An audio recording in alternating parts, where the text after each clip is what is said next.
3. Operation Acid Gambit. During the 1980s, the United States was involved in multiple situations around the globe.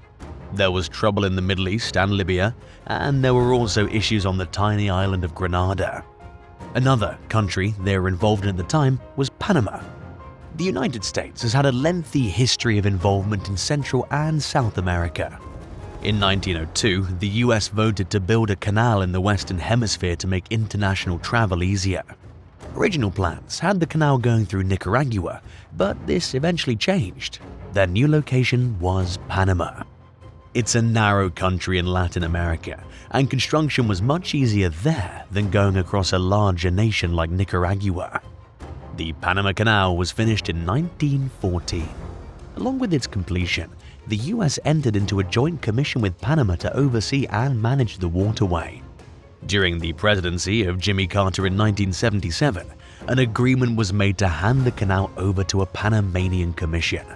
The year this would take place was set for 1999.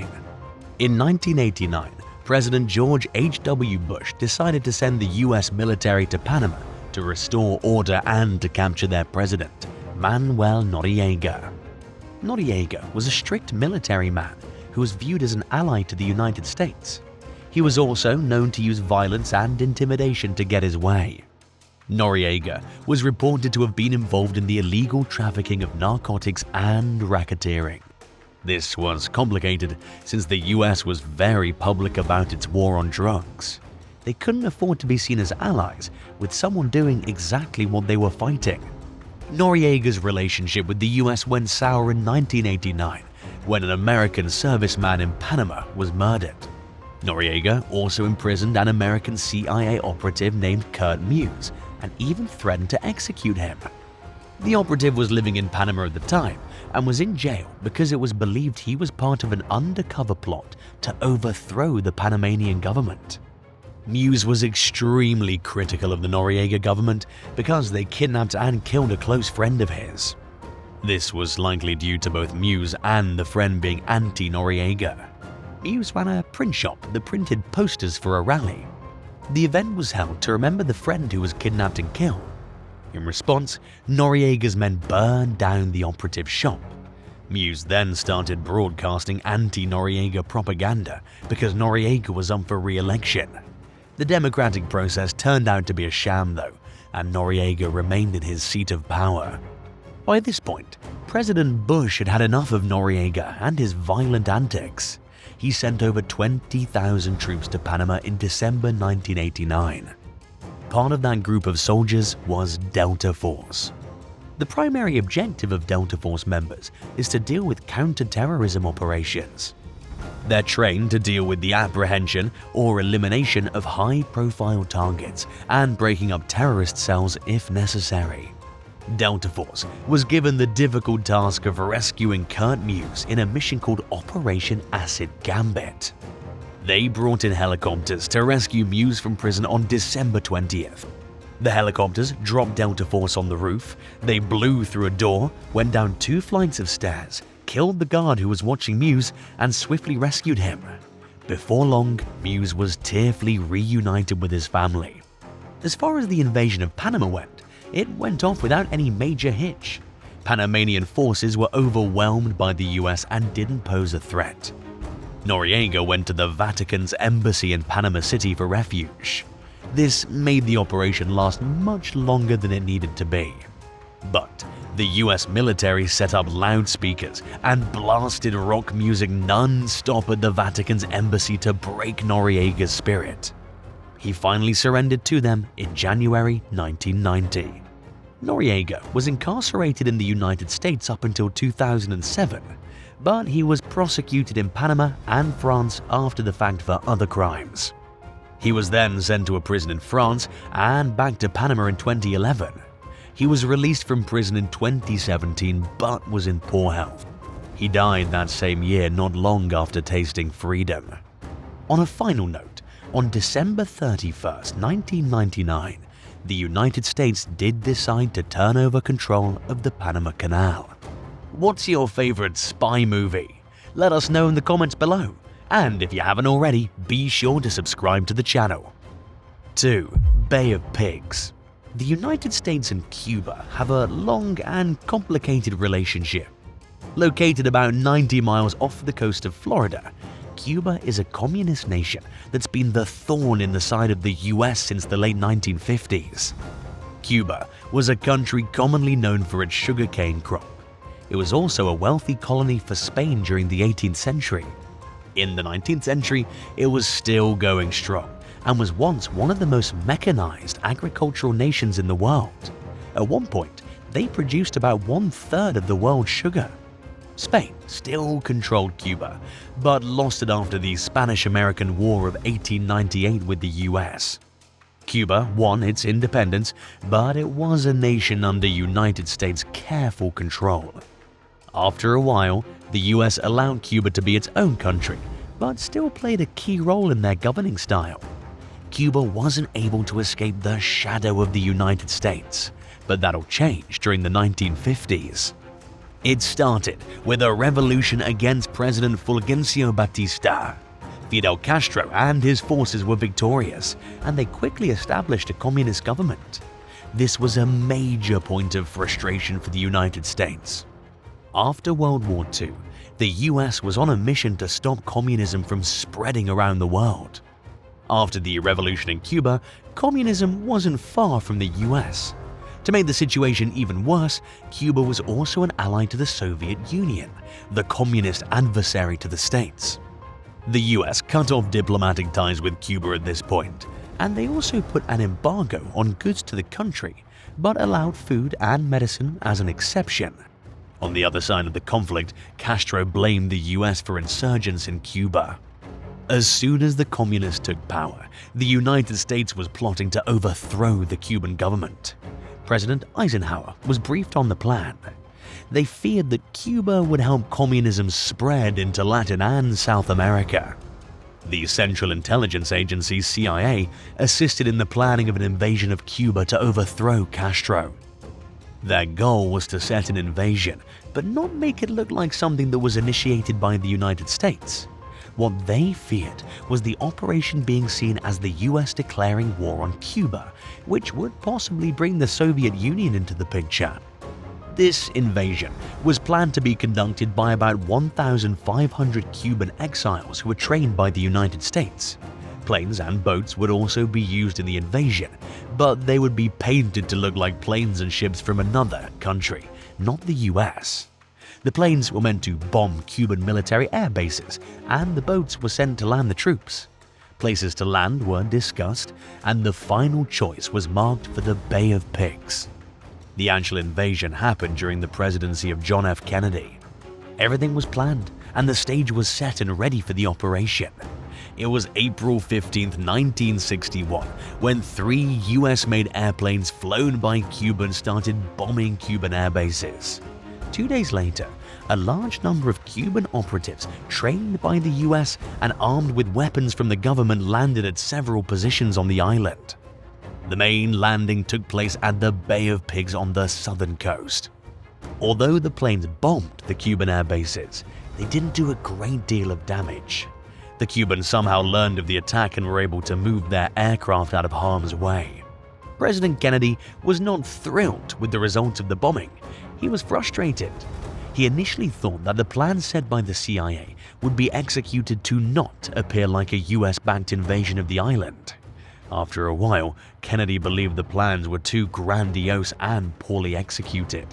The invasion was instantly spotted by Cubans, and they broadcast the news over the radio. This frustrated the CIA. Paratroopers were also deployed in the invasion and were dropped off at the wrong location. The 1,500 men were quickly outnumbered by Castro's military, and the Bay of Pigs invasion lasted just 2 days. Out of the 1,500, about 114 people were killed, and the rest were taken prisoner. Castro had several demands for the release of the prisoners. The United States was forced to negotiate with Castro. In the end, they sent him over $50 million worth of food and medicine, and the prisoners were released between 1962 and 1965. 1. Operation Wrath of God. The 1972 Olympics were held in Munich, West Germany. This was the first time the major event was held in Germany since the infamous Berlin 1936 Olympics. Adolf Hitler basically used the 1936 Olympics as a platform to spread his hate and Nazi agenda. The organizers of the 1972 Olympics wanted to erase that unsavory legacy and show Germany's progress. The motto for this year was "The Cheerful Games."